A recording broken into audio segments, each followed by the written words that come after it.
Hello, little helpers. Last week, we ended on a bummer of a note. Men are in crisis, there's no one to date, and there's nothing we can do about it. We just have to let them sink further and further and further until life is a catastrophe. So that's why we decided to bring back Jared Glenn, who can give us a little bit of hope and a little bit of optimism. Jared, introduce yourself, please, and tell us a little bit about your background working with boys. Thank you, Jackie and Kivi. My name is Jared Glenn. I am a program specialist with the All Stars Project, which is a national nonprofit that works with young people in their development from poor and underserved communities around the country. But I work specifically with the New York and New Jersey team. In addition, I am a full-time writer, and that's screenwriter, playwright, and novelist, as well as an essayist. And I am a father of a 14-year-old boy, which is, I believe, more relevant to the discussion that we're about to have. But I also get to work closely with young people, particularly young men around all over the country around their development. So I have a unique sense of and strong thoughts on what I think young men and boys need, relevant to the discussion that you all were having in the episode that I listened to before, which was a great listen, and I re-listened to it before this. But I actually I don't know how many men are listening to it, but I actually was really enjoying it because I was just glad that women were having that conversation. Awesome. Well, thanks. Real quick, you had so Jared is our first repeat guest. So I know, take that honor. When you were here before, you were telling us about, through your writing, you had a pretty cool project that was still kind of undercover, but you have since become public about it. Can you just tell us about that briefly? Yeah, sure. Two projects that have now gone public since then. The one that I was working on while I was here last, and I'm honored to be the first repeat guest. I didn't know that until this moment. No pressure. I had a play that was a part of the 1619 Project's play festival in Dallas, Texas, at the Bishop Ford Arts Theater. I was one of 8 national playwrights chosen among hundreds of submissions. So I wrote a play called The Repast, which was about a family struggling with the death of their matriarch and how they coped with the loss, while also the surprising revelations of her will. The criteria were that it had to be a short play, 16 minutes or less, and couldn't star more than 4 characters. But I've now since turned it into a full length play due to the resounding response that I got to it. In addition, a play that I just got into pre-production called Bold and Kennedy, which I'm co-writing with my writing partner Jackie Salett. It's about the friendship and relationship between James Baldwin and Bobby Kennedy during the 60s. And then my first novel, titled TBD, my first romance novel, will be coming out in December. Wow. Mm-hmm. Oh, that was really just. I want to see all these and read all these. So you have to send us. So absolutely. Cool. Absolutely. A very known fact, I think, for anybody who knows Jared, is that you love romance and you have a particular historical focus and interest, right? Yeah. Yes. So I love. My favorite time period is the French Revolution, and second to that is the Dark Ages. But I love romance across all of human history. So ancient Ireland, ancient Celtic love stories are my favorite of the genre, of which romance is one of the oldest. Boy meets girl, boy loses girl, boy gets girl. It's one of the oldest stories in the history of mankind. One of the first stories of mankind. And I figure if a story lives that long, then it's probably important. So I like to take on the honor of telling those stories now. Mostly I just wanted to brag about you through making you talk about your career. But I also think it's sort of relevant in that, you're like this big dude, you're this former boxer, you've got this deep voice, and you're like into romance, it's like it's sort of embracing the complexities of masculinity and not being stuck into some sort of stereotype. Yeah, I can definitely thank my upbringing for a lot of that. My dad was in the military and is very introspective and thoughtful. And he always imparted on myself and my brother to not only rely on anger to express yourself. So I became very adept at my words from a very young age. And he knew, my mother died when I was very young. He knew that I was struggling with things, and he was trying to help me navigate a way to manage those emotions without relying entirely on just getting angry. Because getting angry is usually the response to an emotion, not the emotion itself. So he made me look at the ugly part of myself and figure out what are you actually feeling, which is why I'm so slow to anger now. I'm a very difficult person to piss off, despite my background of being a fighter and being a pretty aggressive person in my younger years. And I haven't forgotten who that man is. If he needs to come out, he'll come. But it's very difficult to get me there. And because I had very strong women, also a part of my household, who challenged me in a thoughtful way, in a way that didn't make me feel like I was being broken down, but in a way that made me say, hey, if you're going to feel something, you need to know why you feel it. If you think it, you need to be able to justify why you think it. You yelling louder is not going to solve the problem. And it's not going to make people understand you. And so I struggled so much with being understood. I was a bit of a, not loner, but I was definitely, like a very present outcast where I had lots of people around me, but no one really got me. And I never really felt like I was particularly understood. People were trying. People were just like, it's Jared, my best friend, that weirdo over there that says, that quotes Nietzsche in English class and drives social studies professors crazy. He's really cool. I don't get him, but he's a great guy to hang around.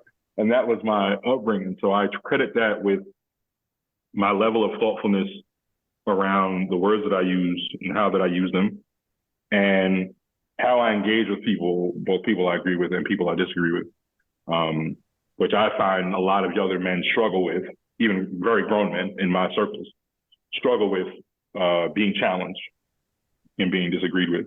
And I didn't realize how beneficial those experiences from a young age would be for me until I got older and spent more time around men who had not grown up the way that I did.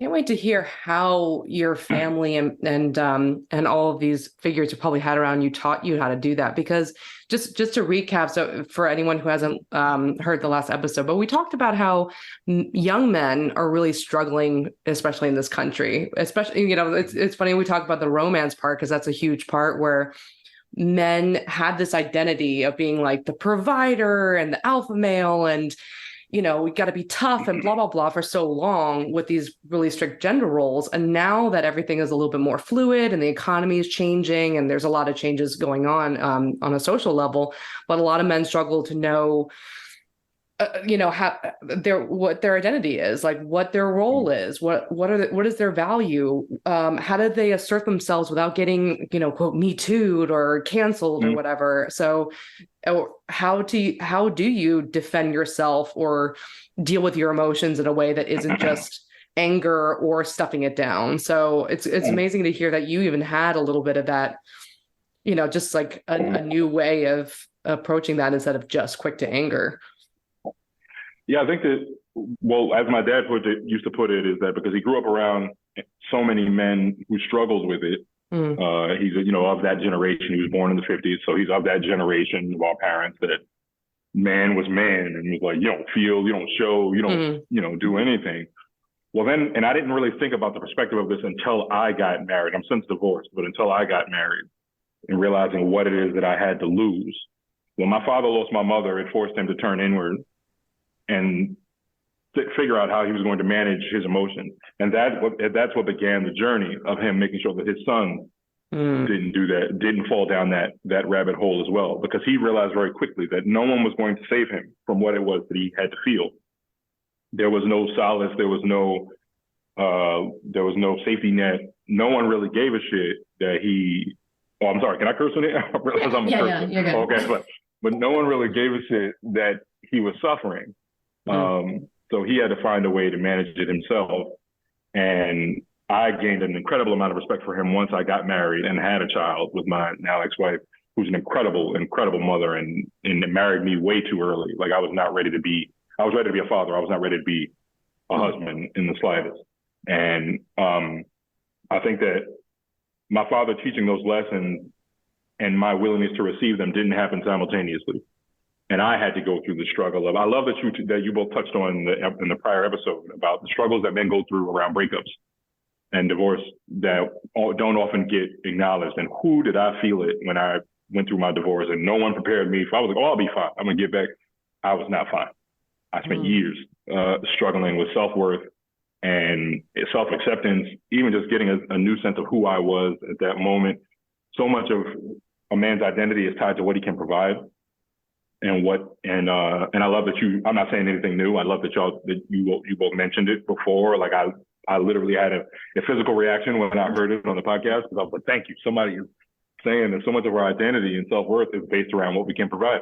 And we talk a lot about these other problems of the world and then talk about them as if they don't affect other social issues. If we're talking about the economy, but then men are valued for what they provide, then there's an inevitable connection between the struggle for anyone to make it and afford things and build a life for themselves, and then men's ability to be that part of it.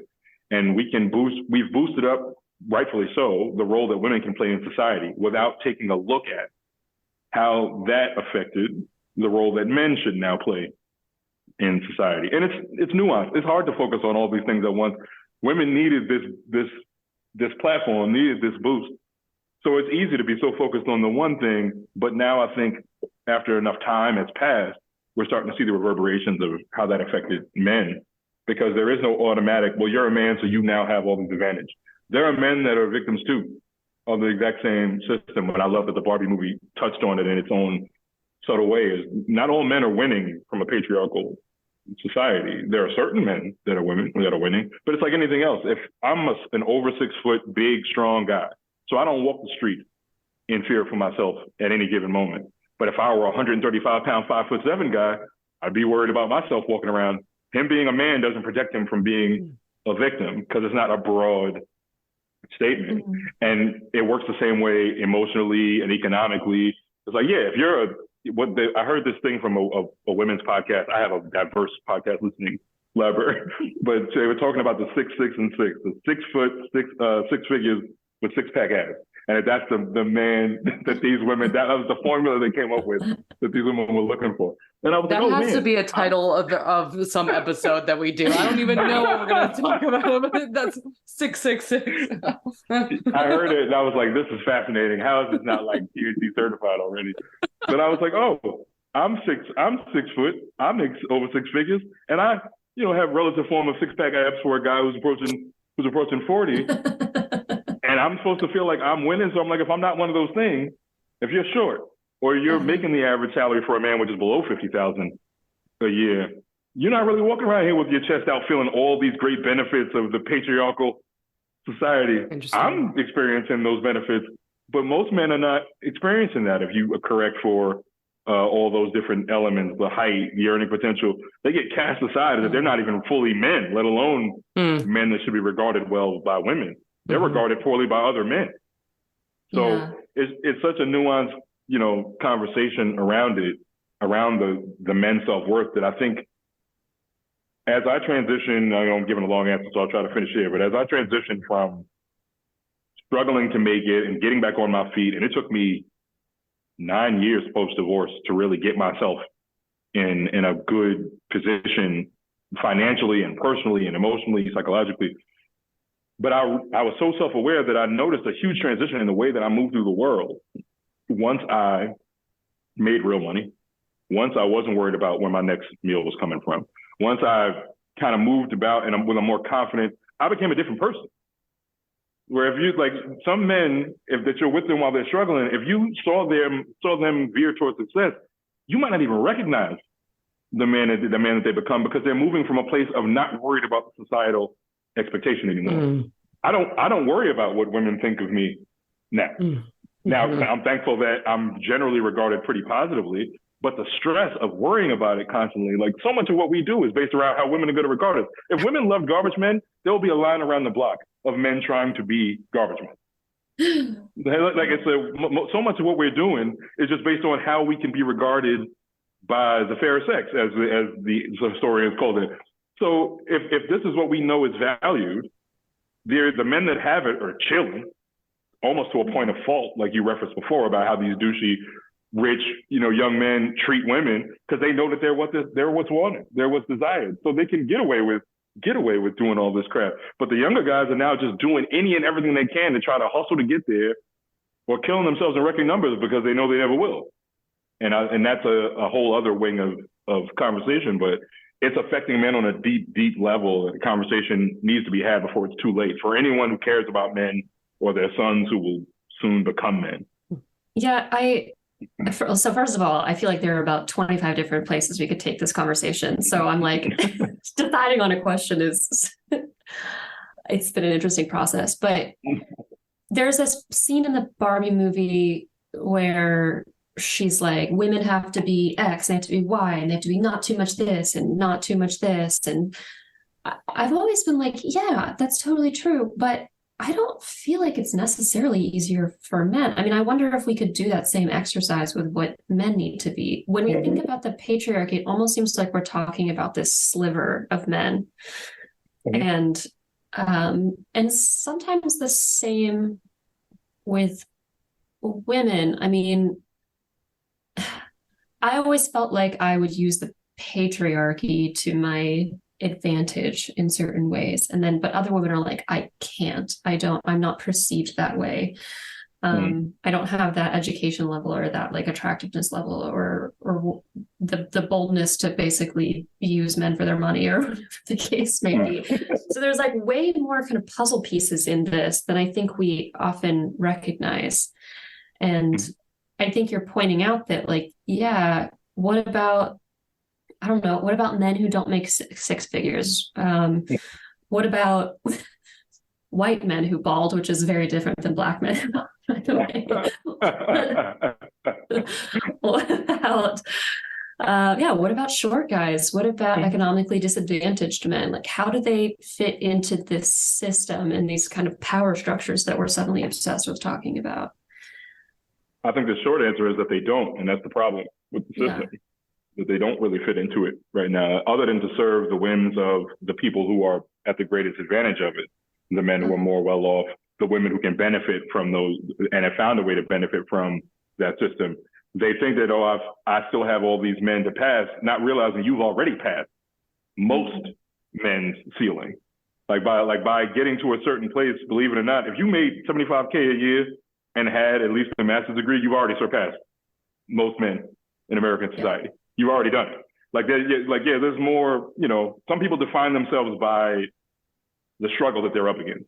Some people define themselves by a racial struggle or a gender struggle or and a very real disadvantageous position that they're in. But once you get past a certain point, it becomes difficult to then accept like, I've made it. So I just have to create a new adversary. Well, for these men that aren't in that place, the adversary becomes either men who have made it, the women who don't pay attention to them, that they feel turn them into these incel men who don't have friends and don't have many social interactions and don't have the value that society has deemed that they should have. And you can either work harder to try to get there, but if you see no path to that point, then they regress and they go even further. And then all these people become their enemies. So it's tough to be a man in a position of you don't have social impact and then have all these perceived enemies. Well, then they're going to lash out in ways that we still have yet to see the full. We've seen a lot of it, mass shooters and violence against women and all that.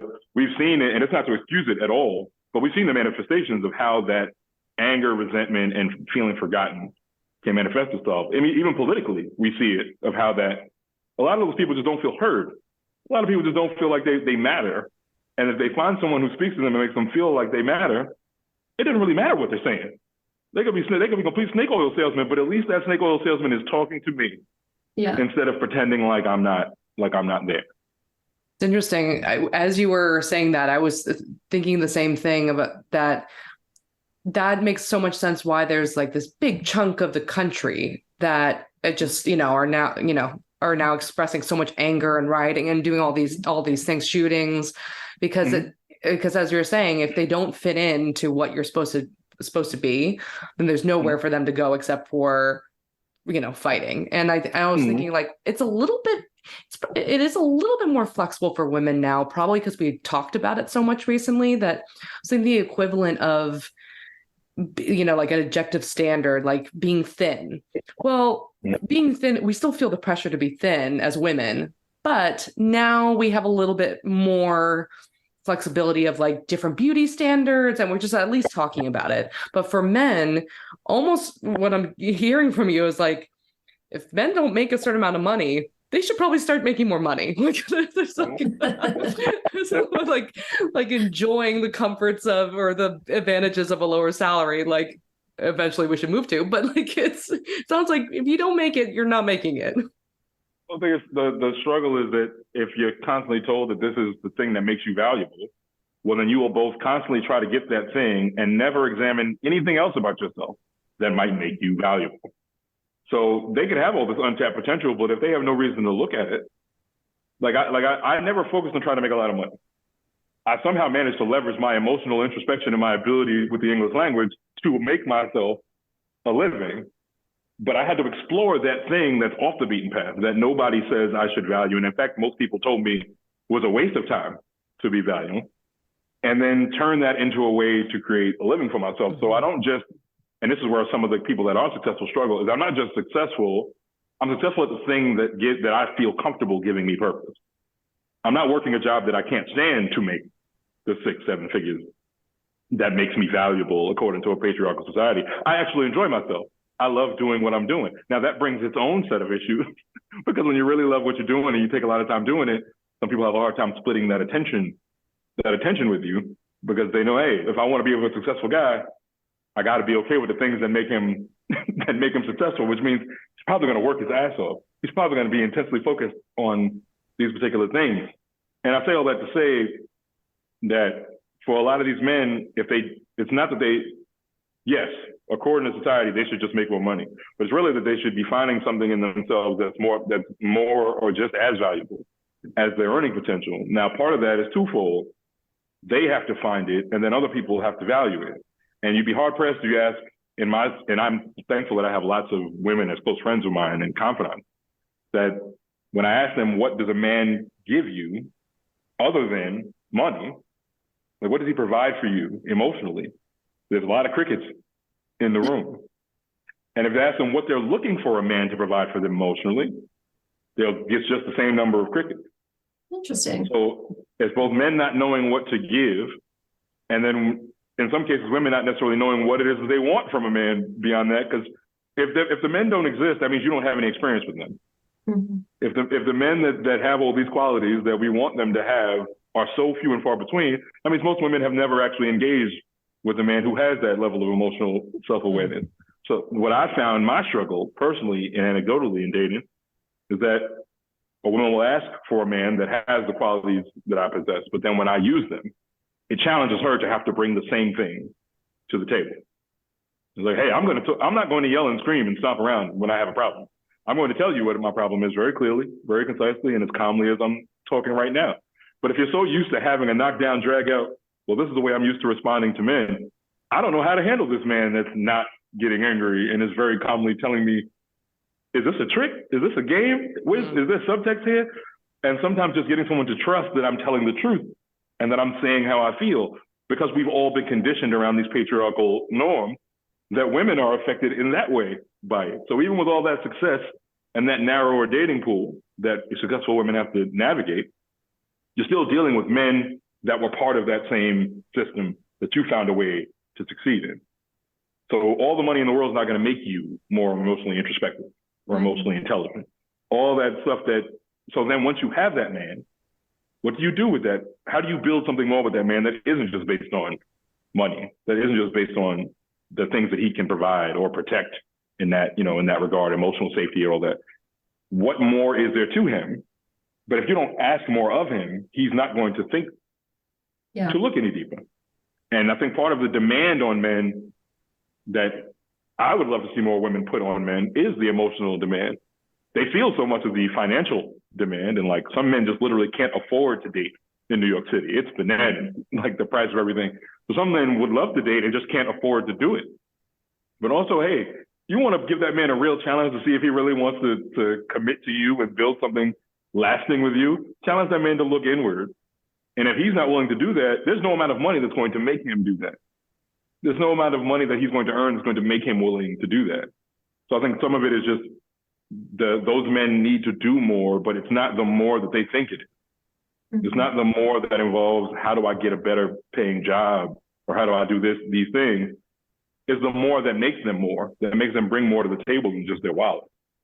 You know, it's so funny you say this because I wish you would, say this message to my current and previous partners, because I feel like I at least as we're psychologists, so I kind of know a little bit more about what I want emotionally, and the partners I've had have done, a decently good job of talking through emotions or like supporting me.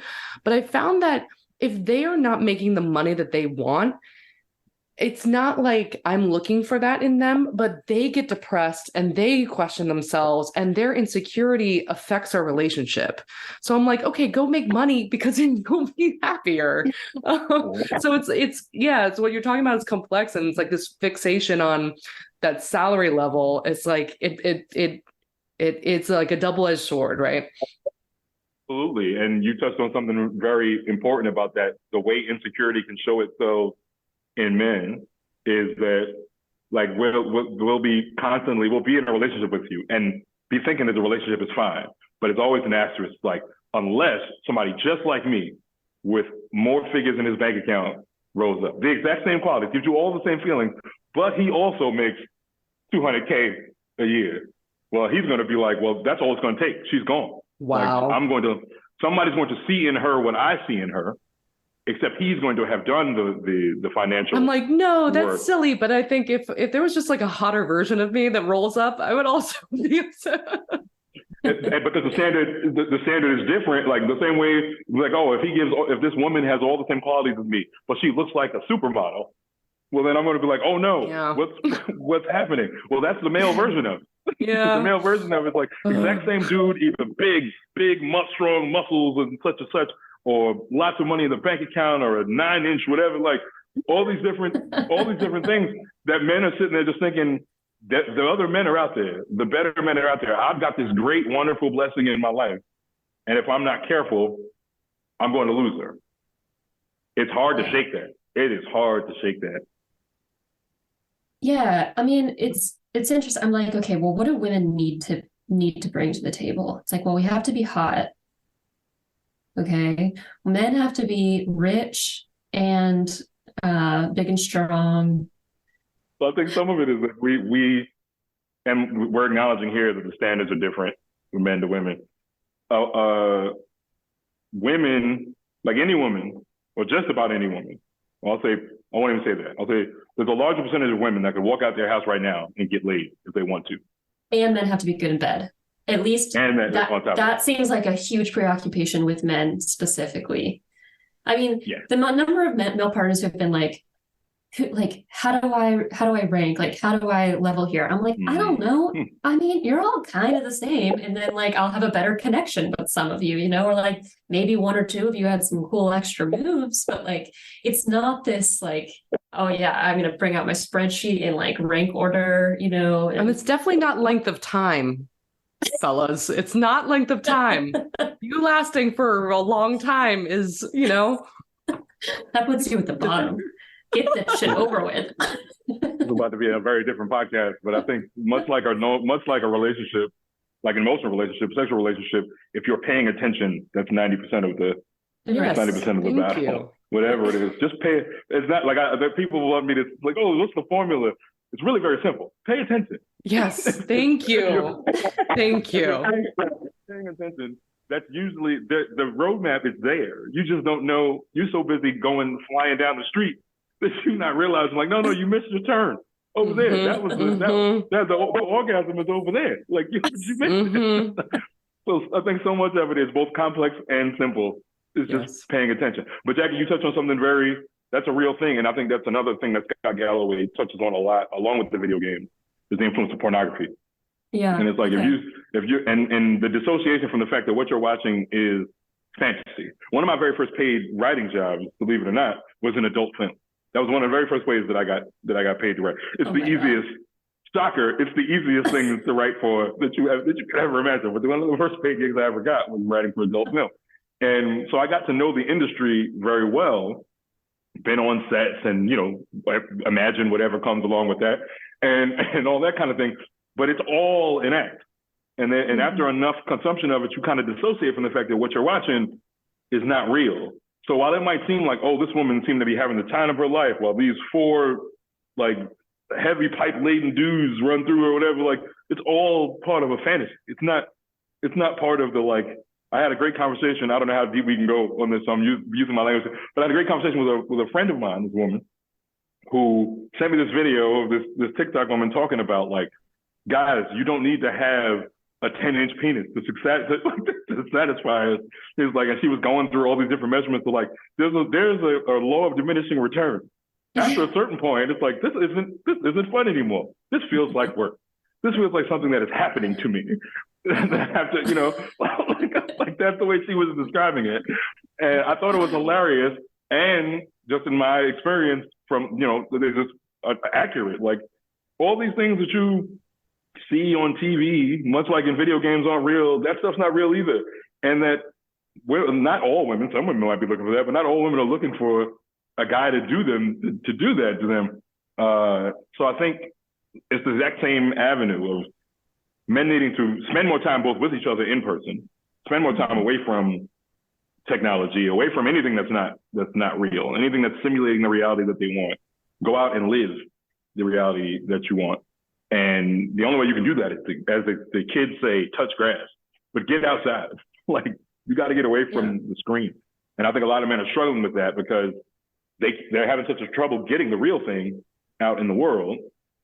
So this is the closest thing to, how sad it is when that's the closest thing to a sexual connection you can have. Like regardless of attractiveness level of a woman, if she could go outside today and have a much easier time getting laid, if that's her goal is to get laid by the end of the day, she could get laid by the end of the day.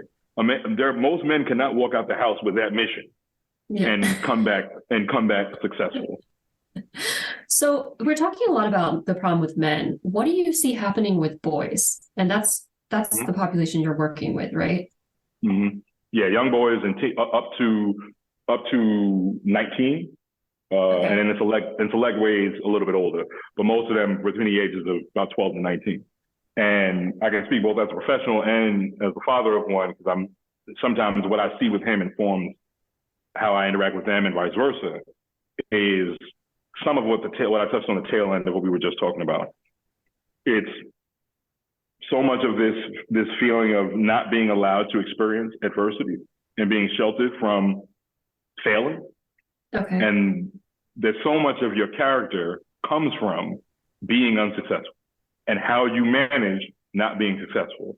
So if you are sheltered from, if the participation trophies, if the apple slices and feel good after every sporting event of no, the moments that defined me were losing and just having to sit in the losing, failing at something and just nobody being there to say oh no, it's okay, you're wonderful no matter what, Timmy.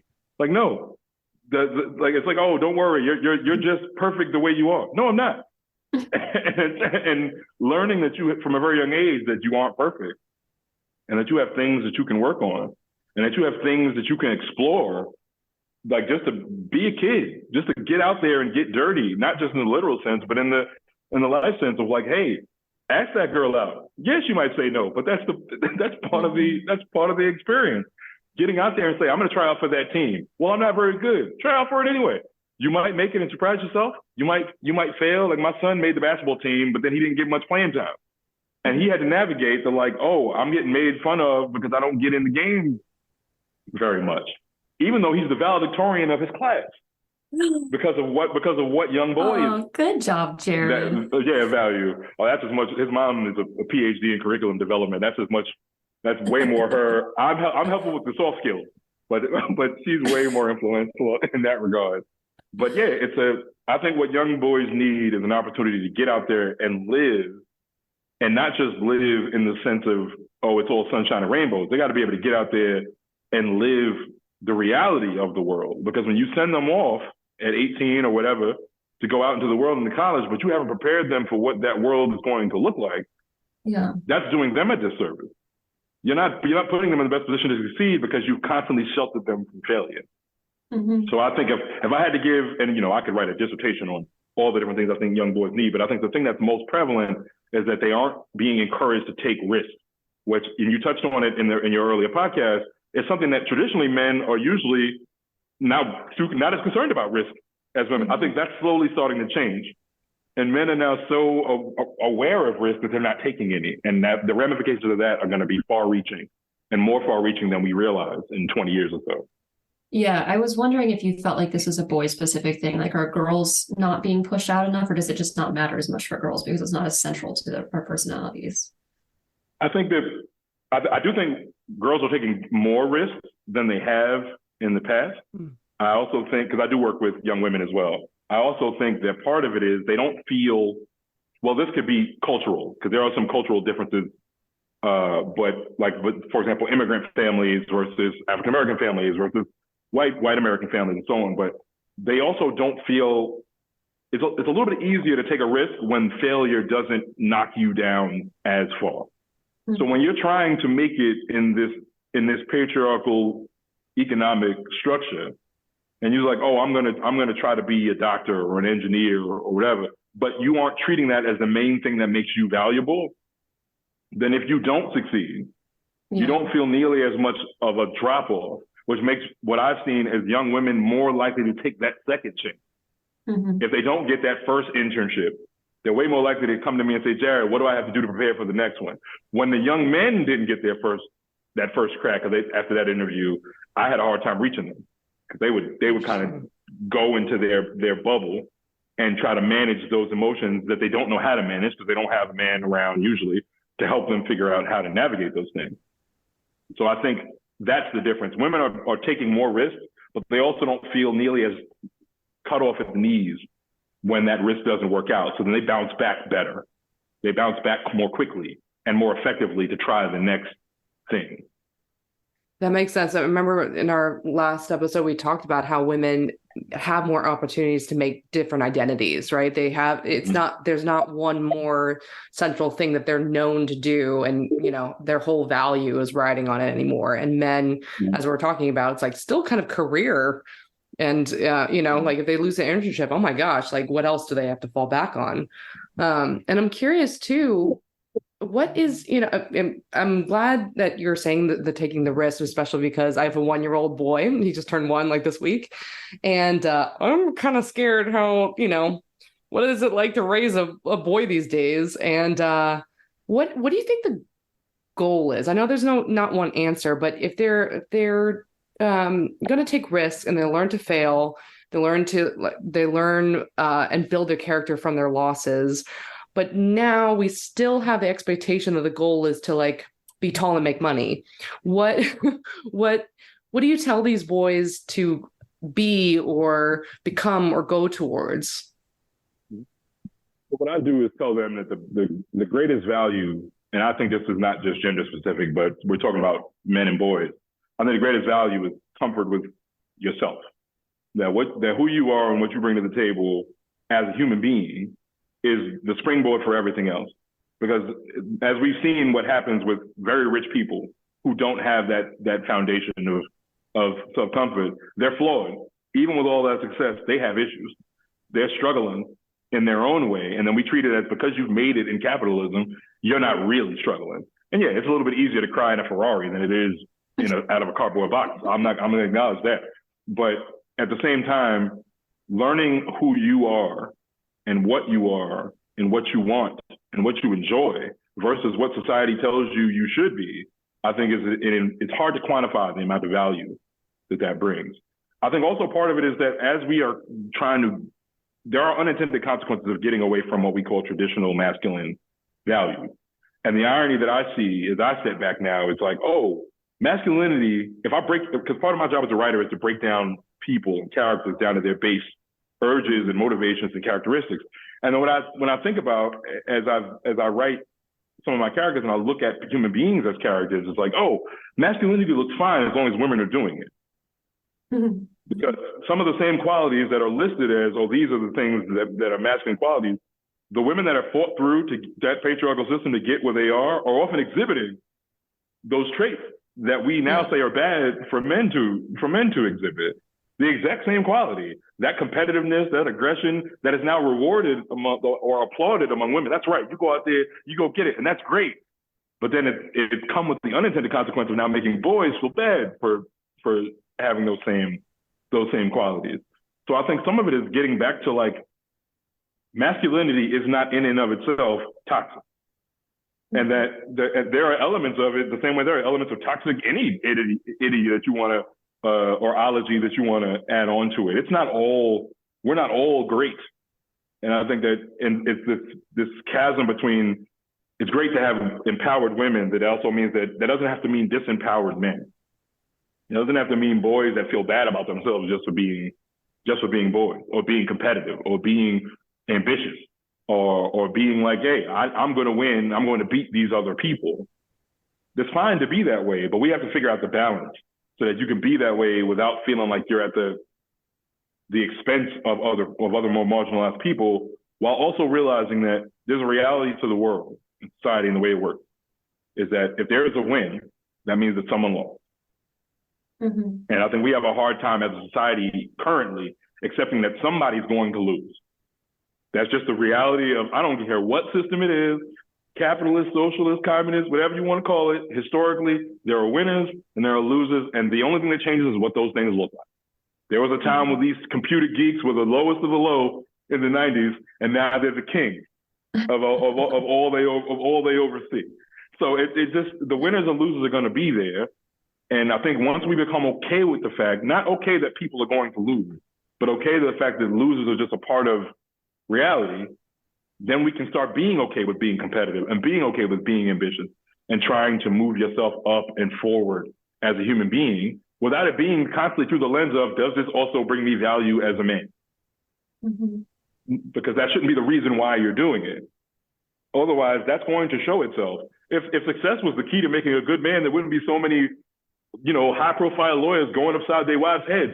Like, it's not an automatic, well, that guy's going to become a good man when he gets rich. Mm-hmm. No, the good man quality has nothing to do with the earning potential. It has to do with his value in a sexual marketplace, but it doesn't have to do with who he is as a human being.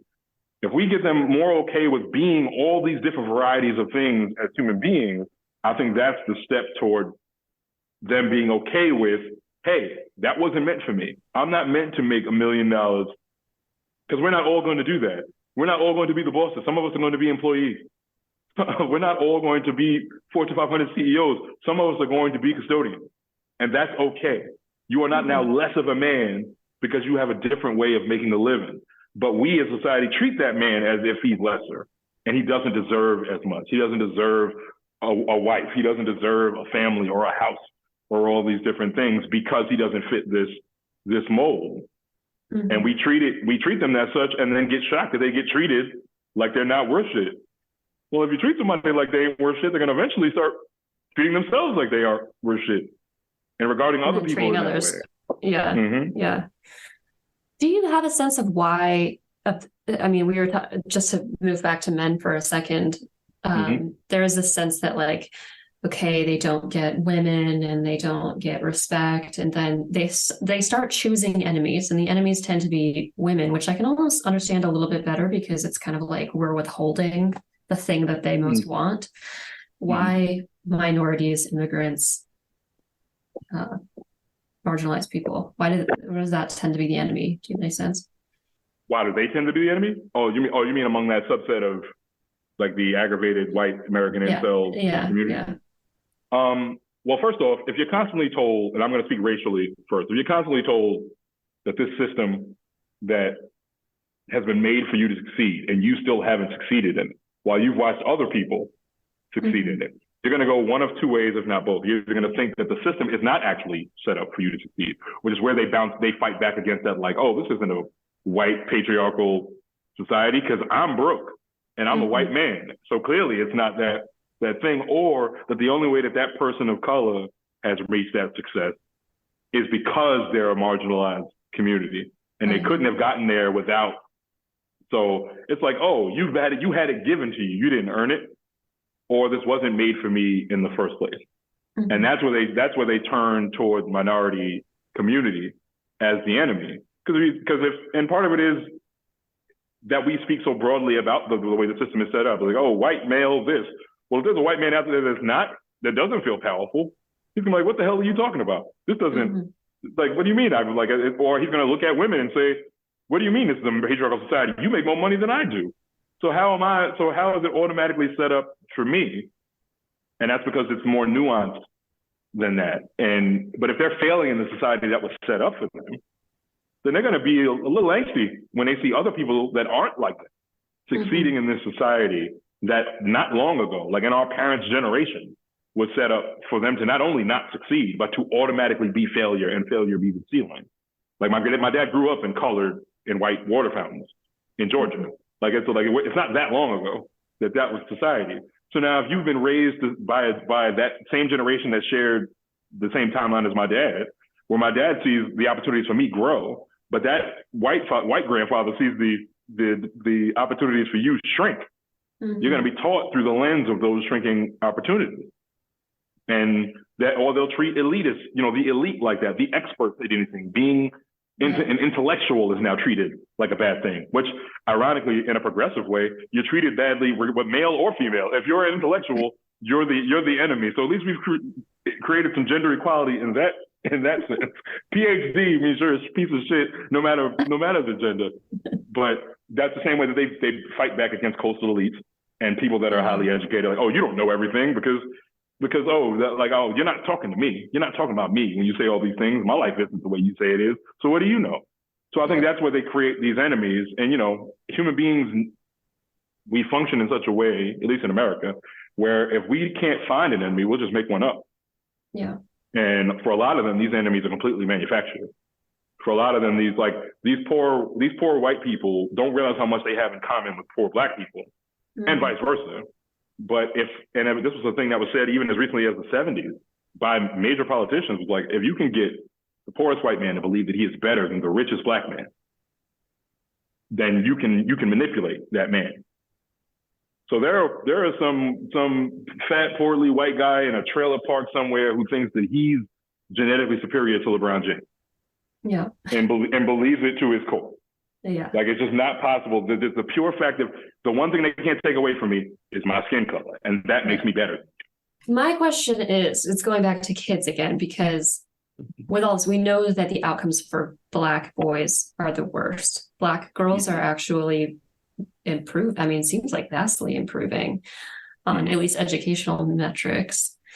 Have you noticed, is there anything specific to Black boys beyond obvious setbacks? Yeah. Okay. Are you seeing something about that community specifically? Okay. Yes, absolutely. So everything that we've talked about has its own counterpart in the Black community, and it looks a little bit different.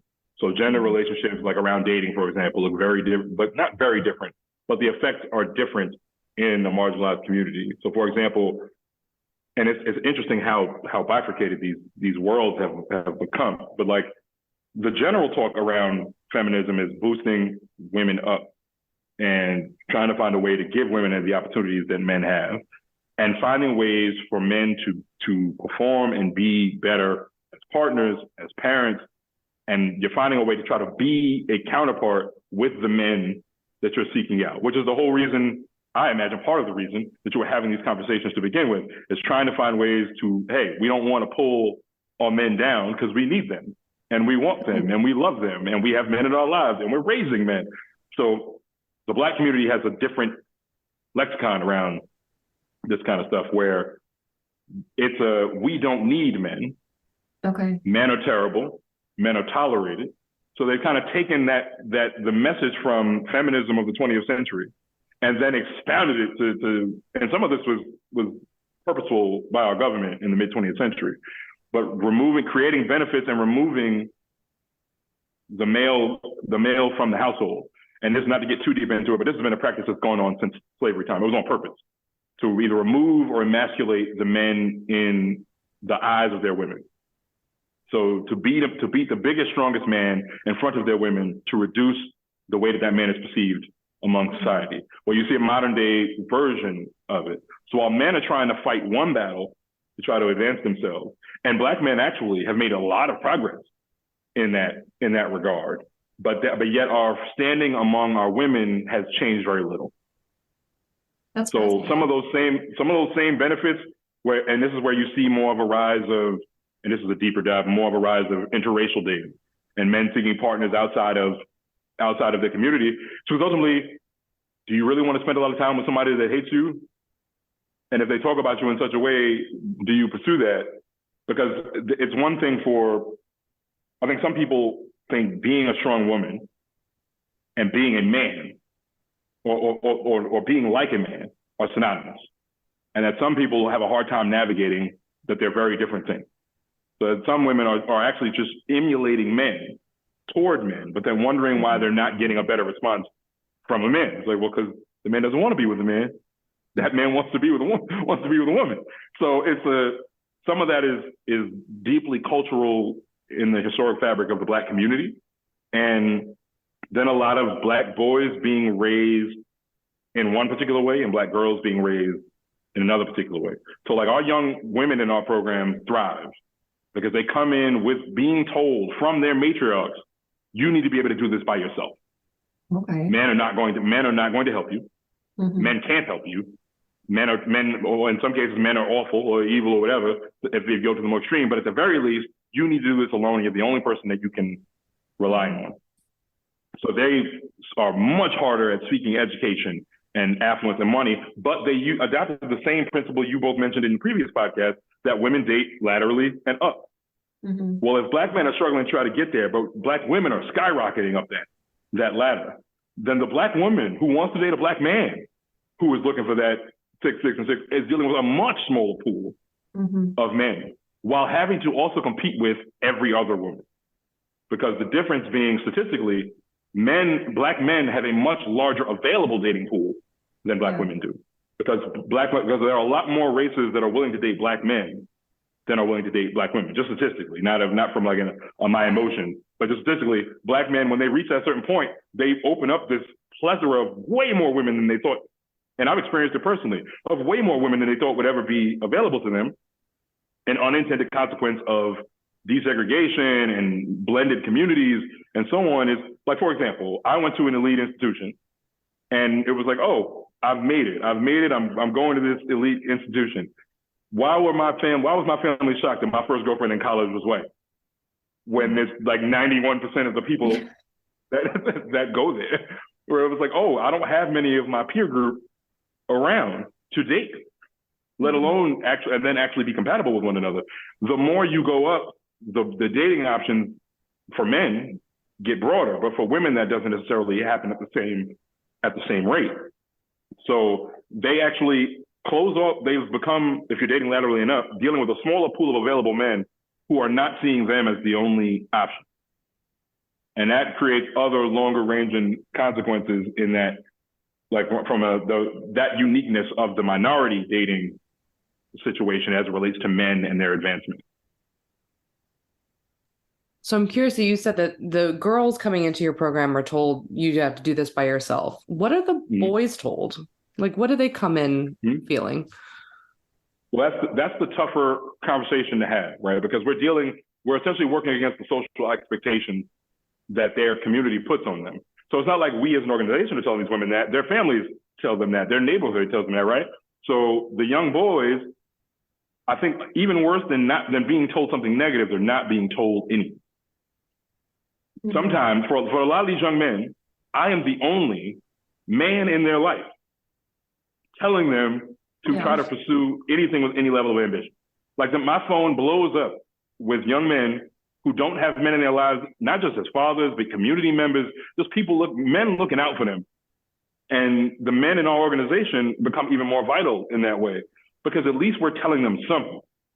I think we're so worried about the proper messaging that we're not realizing how the damage of not having a message at all, that the effect of these, because rightfully so, these young women have gotten so much of the focus.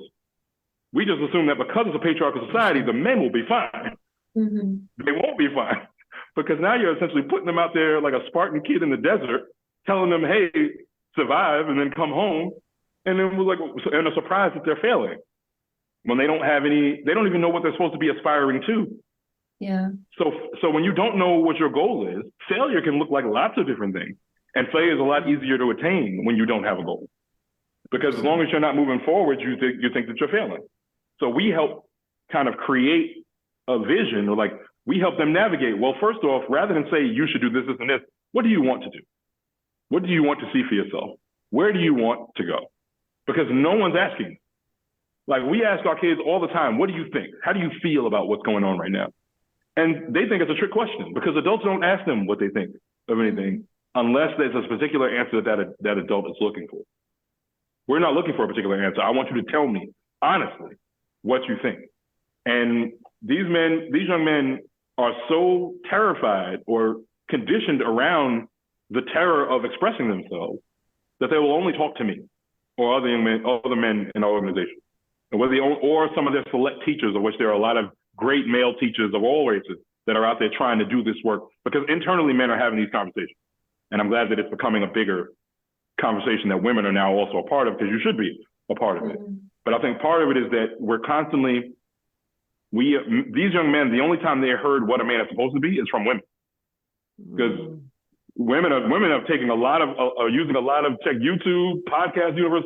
Women are using a lot of hours of work hours to explain to men what men are supposed to be, without acknowledging the fact that men are just as complex as women, just in a different way. Now, a man can't dare tell a woman how to be a woman, but women tell men how to be men all the time. And the problem is there's no counter narrative, because men aren't telling men how to be men anymore, because we don't know how to be men anymore, because the way we were taught is now being challenged. And if we're trying to figure it out, and we don't know what to say to these young men, they're out here even more aimless than my generation of men.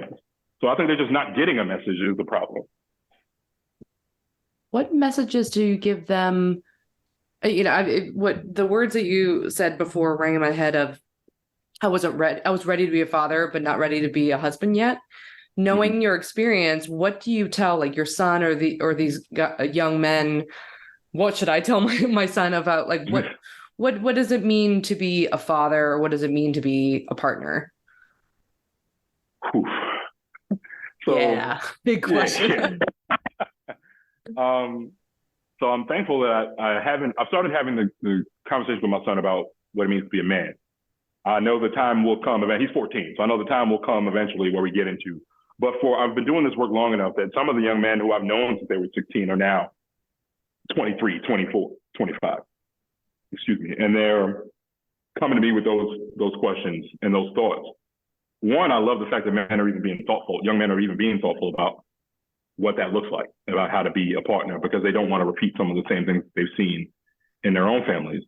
But I think part of what I try to tell them is that what I learned in my process of realizing that I was ready to be a father but not be a husband is that I had the false idea that being a husband and being a father was somehow connected to one another, and that you have to be a husband first in order to be a good father. Like, the traditional Judeo-Christian social norms that all of us have had imparted on us in some way.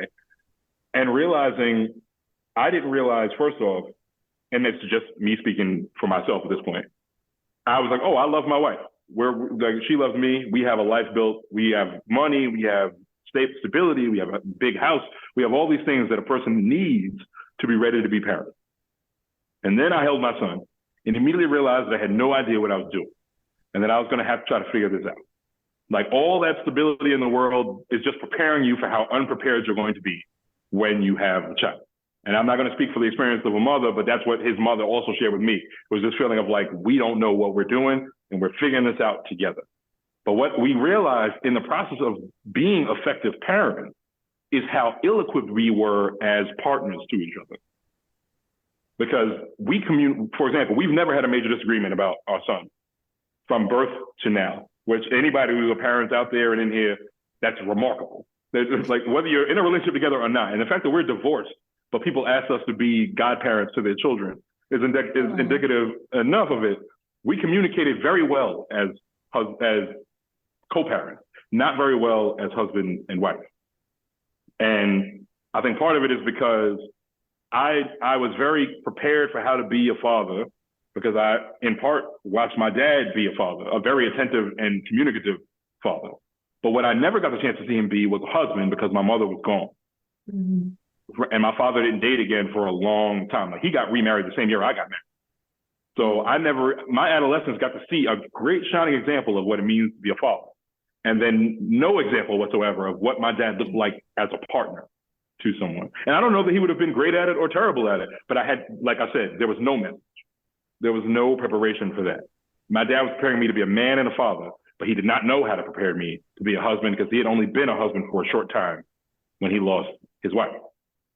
So that's my anecdotal situation for why I struggle with it. But what I tell young men is communication is key. That's so overused to the point where it seems cliche, but it gets to be a cliche because it works. Is that not just talking, but knowing what it is that you want to say and knowing how to say it benefits you in all areas of life. Like I tell them to treat it like networking because that's how they always have it related to them. Is if you go into a mixer, or you go into a corporate mixer or a networking event, and you learn how to talk about yourself in a business professional environment, you learn how to run off your resume of how you'd be a benefit to this company or how you're great at this particular job, this particular role. And you learn all these ways to sell yourself in that way. But very few people have that same sense of themselves in a relationship.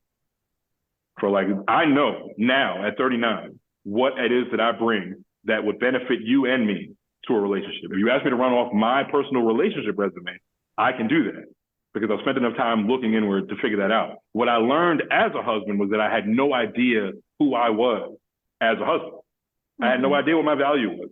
I had no idea this was, at the time, a woman that was way more accomplished than me, as a lot of Black women often have to do. She dated down, not necessarily intellectually, but from an earning potential standpoint. I didn't earn more money than her until we were well after we were divorced. She was alongside me, helping me while I was trying to figure my shit out as a man, when in reality, she should not have had to be there for that part of the ride. That's the part of the ride that I should have been doing by myself. Mm-hmm. And she was along the ride for it. She was ready to be a wife. And I'm thankful that she's remarried to a wonderful man, that she's happier than ever, and no one's happier for her than I am. I'm glad that because she earned that. She deserved that because she was that wife to me when I wasn't that husband to her. That's a tough thing for a person to recognize, is that the failure is something internal. And much like a lot of these young men that don't get to turn and look at themselves and experience the failure until that kind of thing happens, which is why men struggle so much with long-term breakup and divorces, because sometimes that's the first time they've had to look in the mirror and say, oh shit, I fucked this up. Or I had this opportunity and didn't see it and didn't see it for what it was worth. I was depressed and hiding it. I was going through new relationships, fully unprepared emotionally to accept someone else into my world because I hadn't fully accepted my own failure as a husband. So I bring them back. It's not just communicating with another human being, but learning how to comfortably communicate with yourself. Because often the first lie we tell is in the mirror every day, and helping them figure out how to navigate that. I think not enough young men, boys are getting those kinds of tools. And that's what I try to tell them. I have to leave in like 5 minutes and I have so many more questions. It's so frustrating. Can I try to spitfire them? Yeah, sure. Okay. One is, have you noticed a decline in socialization among boys? And why do you think that is? And what can we do about it? Yeah, I don't even think that's like a belief-based system. I think that's a straight up fact. There's decreased socialization, video games, pornography, technology, social media, and just people spending less time outside as a society. Because women aren't outside either. If the women aren't outside, why would the men be outside? When they're the reason that the men go outside. So I think it's just that's a full-blown societal issue, not just a men and boys. Okay, so women can just start going outside, and that'll fix everything. They'll follow. We're like the Pied Pipers. Everybody should go outside. Yeah. We're going where you are, and if you're not outside, we're not outside.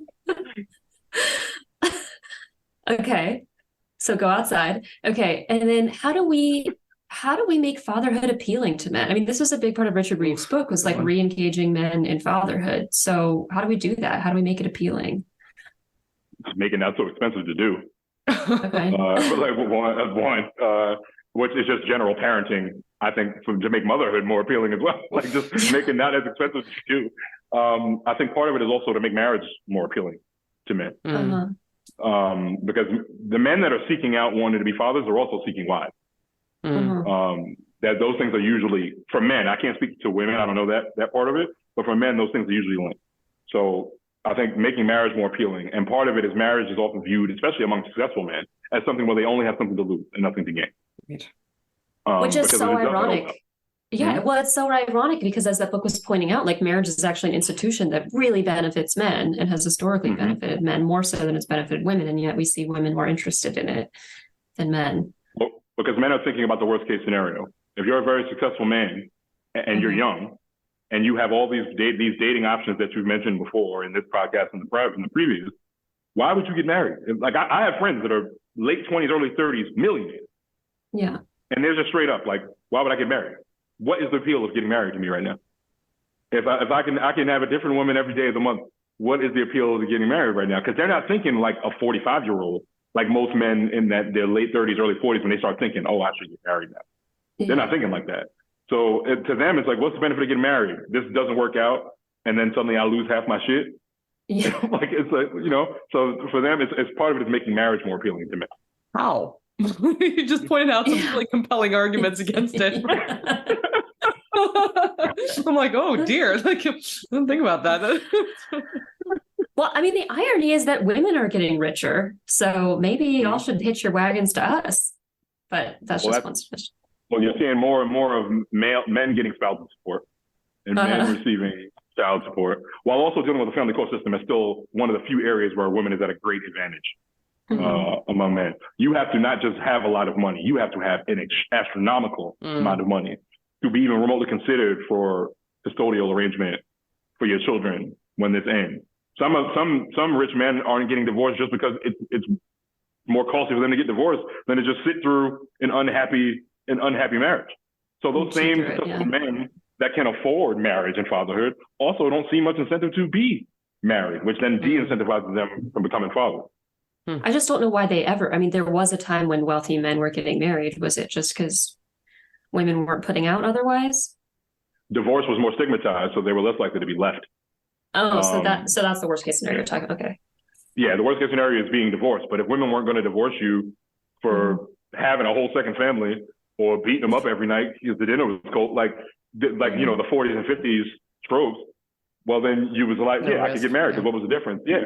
and now that women can just leave at any moment, the freedom of that has the unintended consequence of, well, then why would I even bother getting married? Because people don't see.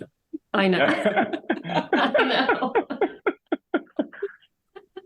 Because what's the benefit for what do women see as the benefit of getting married? For you, I mean, stability through pregnancy and raising little ones, but also, I mean, financial and emotional support and having companionship, becoming family, the psychological and social change of becoming family, and we're going to make a family. Do you think that men in relationships often feel emotionally supported by their partner? Well, I mean, the data says that that's one of the biggest problems when they break up is that they lose their only emotional support. Mm-hmm. And that's the one thing of the list you just mentioned that men benefit from, that if they're looking from the worst case scenario lens, the only thing worse than not having it at all is having it and losing it. Mm-hmm. So they'd rather just not have it. So that's the reason why I asked that question, because you're highlighting all the things that are benefits that are actually benefits. The biggest benefit to men is that stability.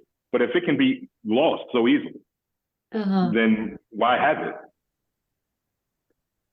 Because their fathers raised them to accept risk and go out and be okay with failures. We've only wrapped around now. I hope that to be true. In 50 years, I hope that will be a true statement. All right, so that we don't just fall off a cliff with this episode and land in the same lake of pessimism that we did last time, let's review some of the tips. So it sounds like bolstering risk-taking and failure and ability to cope through failure, looking at our boys as more than bank statements and really exploring their worldviews, emotional states, whatever the case may be, and basically allowing them to craft their own identity and values alongside girls. Yeah. And I think one of the low-hanging fruit is also the human engagement part. not even just to go outside, even just talking on the phone. No one talks on the phone anymore. Like just hearing another human being's voice in conversation. No one does that. Like even with this technological advancement where we can see and hear each other, most people will just text each other. Yeah. Like I think that any type of human contact, connection with something produced by another human being would be beneficial. Going out to eat instead of texting all day, or meeting for coffee, or having an actual phone conversation where you hear another human being's voice, cares about you and wants good for you. And just a tender space to land would do wonders for so many young people.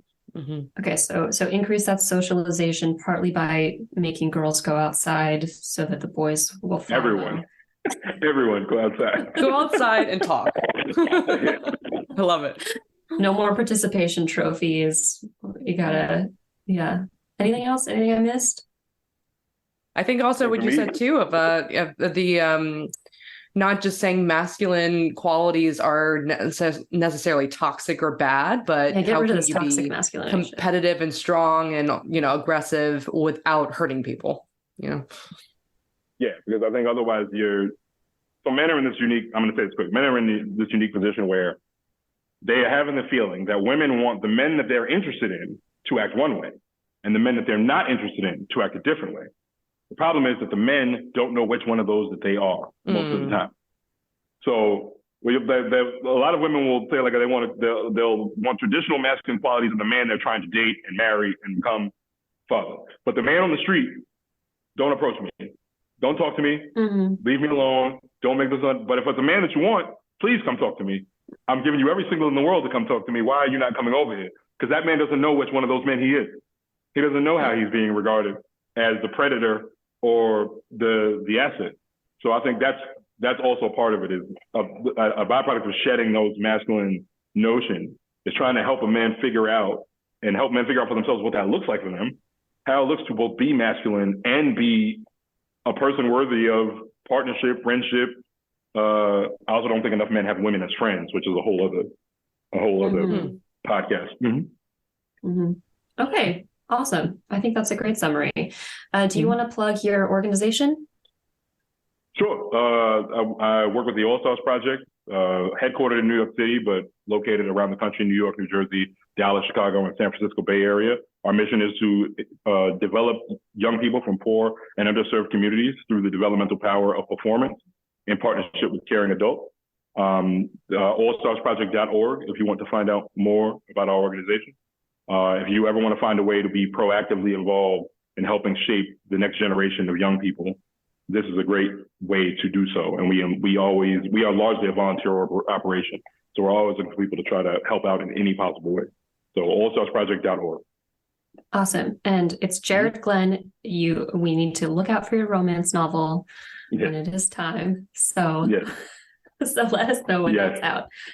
Yeah, if you follow me on Do Right and Fear Nothing on Instagram, that's where you'll hear all the updates about when projects are coming out, when you can see one of my plays, when you can read my book and the book to follow, because I'm working on another one. So if you want to keep up with me, is Do Right and Fear Nothing on Instagram. Okay, little helpers. If you thought that this was a helpful conversation, give us that 5-star rating and go hit grass. By accessing this podcast, I acknowledge that the hosts of this podcast make no warranty, guarantee, or representation as to the accuracy or sufficiency of the information featured in this podcast. The information, opinions, and recommendations presented in this podcast are for general information only, and any reliance on the information provided in this podcast is done at your own risk. This podcast and any and all content or services available on or through this podcast are provided for general, non-commercial informational purposes only and do not constitute the practice of medical or any other professional judgment, advice, diagnosis, or treatment, and should not be considered or used as a substitute for the independent professional judgment, advice, diagnosis, or treatment of a duly licensed and qualified healthcare provider. In case of a medical emergency, you should immediately call 911. The hosts do not endorse, approve, recommend, or certify any information, product, process, service, or organization presented or mentioned in this podcast, and information from this podcast should not be referenced in any way to imply such approval or endorsement.